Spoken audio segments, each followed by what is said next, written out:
guys, it's another video about the 2017 shop truck rat rod delivery panel van, or whatever you want to call it.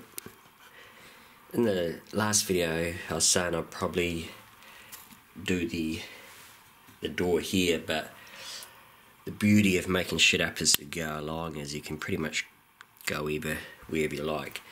So what I'm thinking today is that I'm not quite happy with the way this part is set with these temporary bracings here. So what I'm going to do is I am going to put this on the roof at the front here, and that'll give these little bits that are kind of sticking out the front a lot more strength, and things will stay put where they're meant to. Another reason for doing this today is that I want to take this over to my mate's place and blast that chrome off, so I figure I might as well put this on before I do that. I'll be doing that tomorrow, so I'll spend a few hours in the shed today just to finish up the roof here, the roof area here. And as said before, I'll probably from here back I'll probably just make the roof wood and removable, so I can, you know, get in there with my hands. Yeah, I think that's about it really. We'll get out the shed, put on the time lapse, and yeah, get on it. I'm really tired today. Some weeks, you know, by the time we get to the weekend, I'm pretty well burnt out, and don't really feel like doing anything. But I got a secret weapon, and that secret weapon is you guys. Actually, I tend to release my videos on a Friday after work. Next morning, get up, and me and my mate take our dogs down to the river for their weekend walk, and I come back and I read all the comments from the regular viewers and that, and the encouragement, and usually that gives me the kick in the ass I need pretty much to get out in the shed and get on with it. So it's going to be a short day because I am buggered, but yeah, I think putting that on there will be a good thing. I'm not so sure about this back bit yet. It might come to me while I'm out in the shed, but for now the plan is do this and get this over to my mate's place tomorrow to sandblast the stuff off. This chrome stuff's coming away, it's rusting and bubbling underneath, and this was never going to be a chrome car anyway, so we'll rust that up. And the other thing I'm thinking this weekend I can do while I'm just sitting around is think about a stencil or sign writing on the side here about Sunrise Speed Shop or something like that. So we'll maybe I'll do that in this video too. We'll see how we go. But anyway, let's put this on there.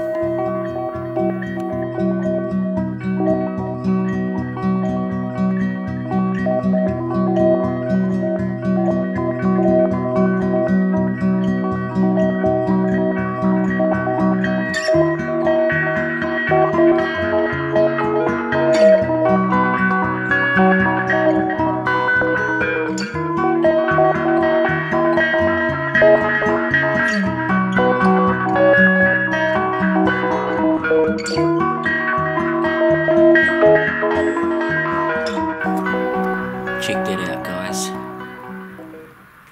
Obviously it's I think it's 2 days later. Yesterday I went to my mate's place, ended up having to use the flapper disc. That chrome did not want to go, so I used the flapper disc, and then I went over it with the sandblaster to get rid of the scratch marks, and then I used the secret sauce on it, and this happened overnight. I shit you not. That is a world of difference. Yeah. Very manky.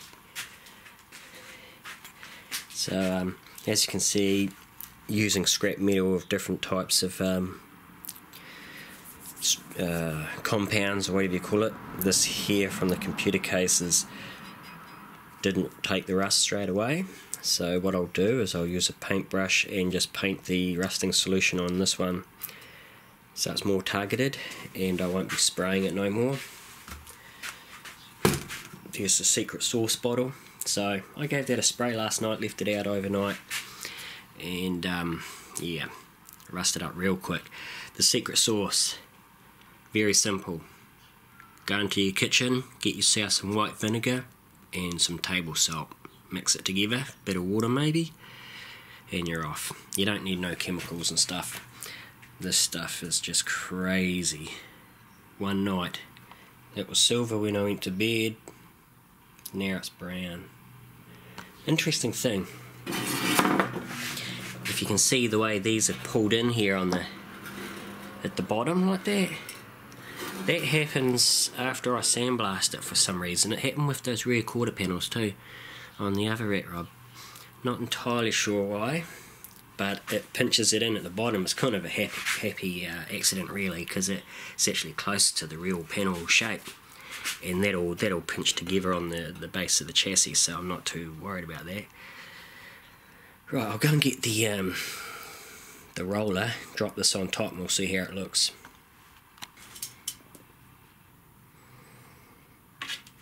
So you can see here how it's looking. It's pretty good. I'll probably not put any more of that rusting solution on here. I think it's far enough.